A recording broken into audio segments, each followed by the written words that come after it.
శ్రీరామచంద్రమూర్తికి, సీతామాతకు, ఆంజనేయ స్వాముల వారికి హృదయపూర్వక ధన్యవాదాలు. సమస్త గురుమండలికి హృదయపూర్వక ధన్యవాదాలు. ఇంత చక్కటి జ్ఞానాన్ని అందించిన డీనా మిరియం గారికి హృదయపూర్వక ధన్యవాదాలు. సీతాయనం చదువుకుంటున్నాం మనం. అక్కడ అడవిలో సీతామాత, శ్రీరామచంద్రులు ఏం చేస్తున్నారు, ఎలా అని అంతా మీనాక్షికి చెప్తుంది. మాత ఆ ఋషులకు ఆహారం అందించగా వారు స్వీకరించి వెళ్ళారు.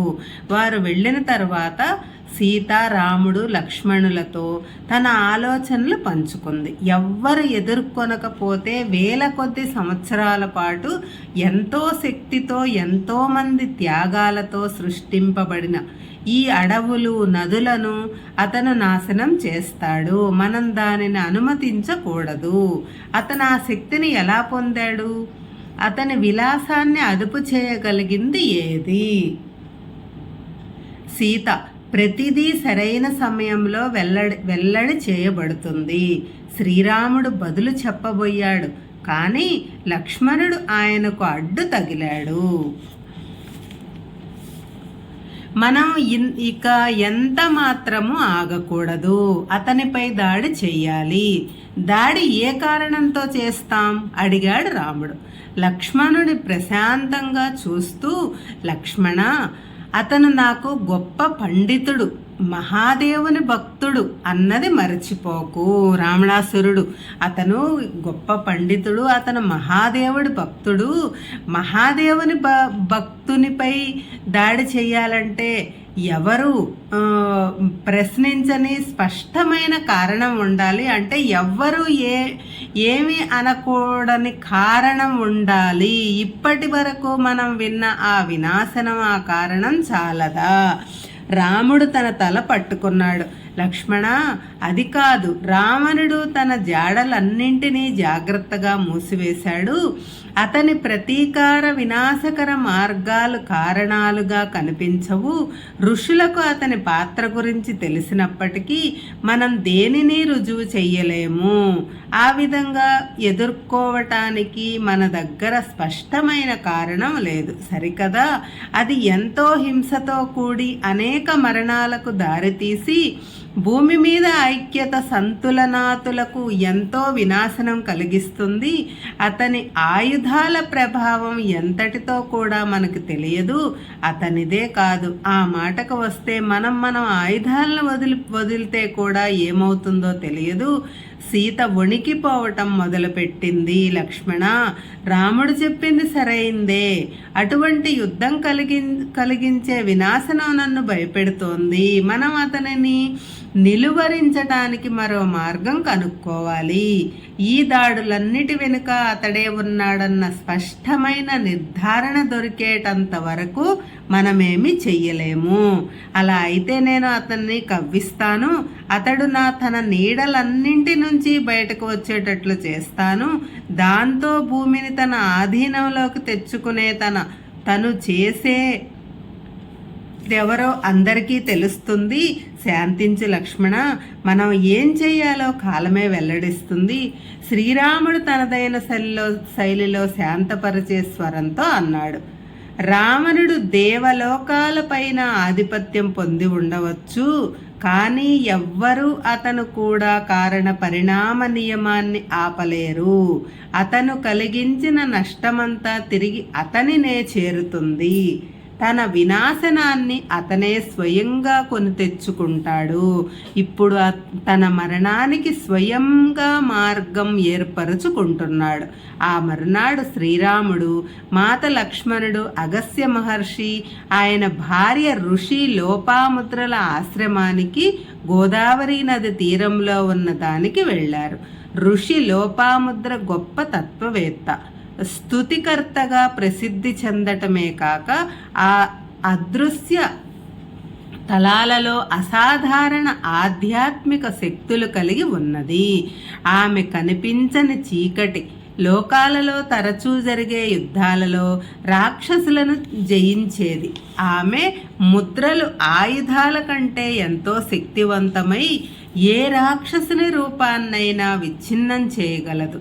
కానీ ఆమె తన శక్తులను వివేకం చేత అత్యవసర స్థితిలోనూ మాత్రమే ఉపయోగించేది. ఆమె ఒకసారి ప్రకృతి క్రమానికి ఆటంకం కలిగించనంత వరకు రాక్షసులకు కూడా జీవించే హక్కు ఉంది అని తెలిపింది. ఆ ఇద్దరు ఋషులు మిగిలిన వారు చెప్పిన దాన్ని పరిశీలించారు. రావణుడు చిత్త విభ్రమం కలిగించే కళలలో ఆరితేరాడు. చాలా శక్తివంతమైన మంత్రాలు కూడా అతని దుశ్చర్యలను తిప్పికొట్టలేవు. అయితే కొన్ని అత్యంత శక్తివంతమైన మంత్రాలను మనం ఆహ్వానించవచ్చు వెల్లడించారు అగస్త్య మహర్షి. ఆయన ఋషి లోపాముద్ర ఆ మంత్రాలు శ్రీరామునకు సీతకు ఉపదేశించి అవసరమైనప్పుడు మాత్రమే, మిగిలినవన్నీ నిరుపయోగమైనప్పుడు మాత్రమే ఉపయోగించమని హెచ్చరించారు. మిగిలిన మంత్రాల్లాగానే వీటిని కూడా ఉచ్చారణ కీలకం. సరిగ్గా ఉచ్చరించకపోతే విపరీత పరిణామాలకు దారితీయవచ్చు. మంత్రజపం ద్వారానే రావణుడు అంత శక్తిని పొందాడు.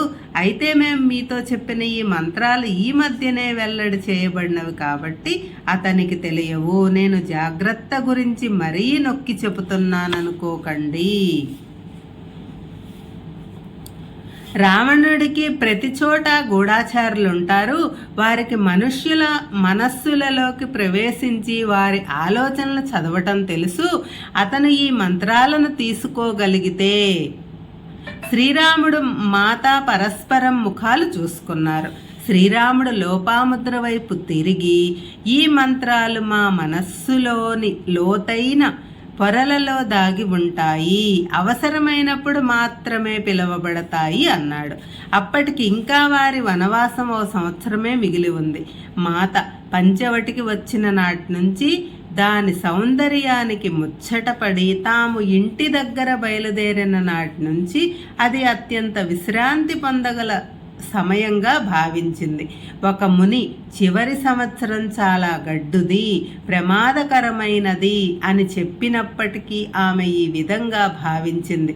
హెచ్చరికలను దృష్టిలో పెట్టుకుని శ్రీరాముడు మాతను లక్ష్మణుడిని జాగ్రత్తగా ఉండమని సూచించాడు. ఋషుల హెచ్చరికను మనం తేలిగ్గా కొట్టిపారేయకూడదు.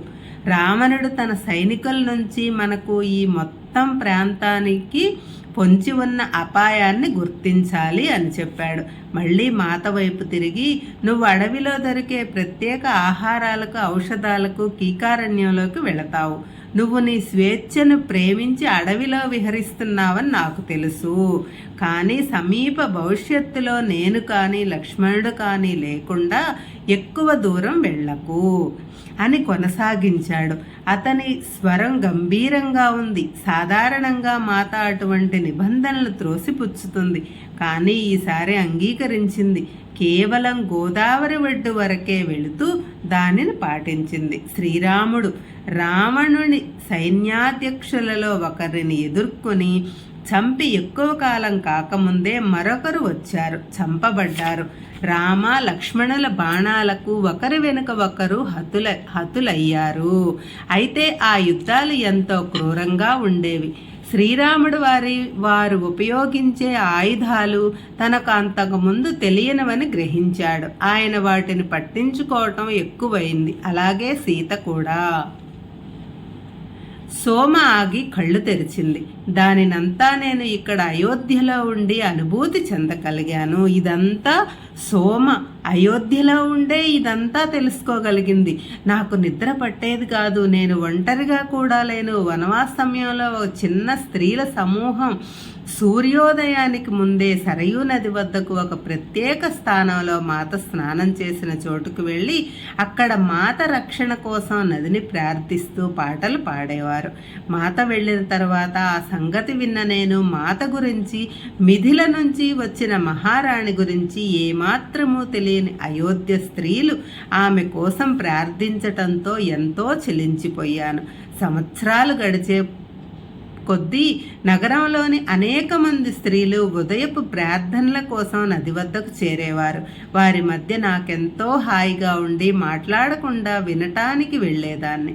నేను వచ్చినట్లు తెలియనిచ్చేదాన్ని కాదు. వారి గానం వినపడేటంత దూరంలో కూర్చునేదాన్ని. రాకుమారి సీత కోసం వారెన్నో మధురమైన గీతాలు పాడేవారు. అవి నాకు కంటి వెంట నీరు తెప్పించేవి. ఈ విధంగా ఆ చివరి సంవత్సరాలు గడిపాను. సోమ మళ్ళీ కళ్ళు మూసుకుని కథ కొనసాగించింది. జై శ్రీరామ్.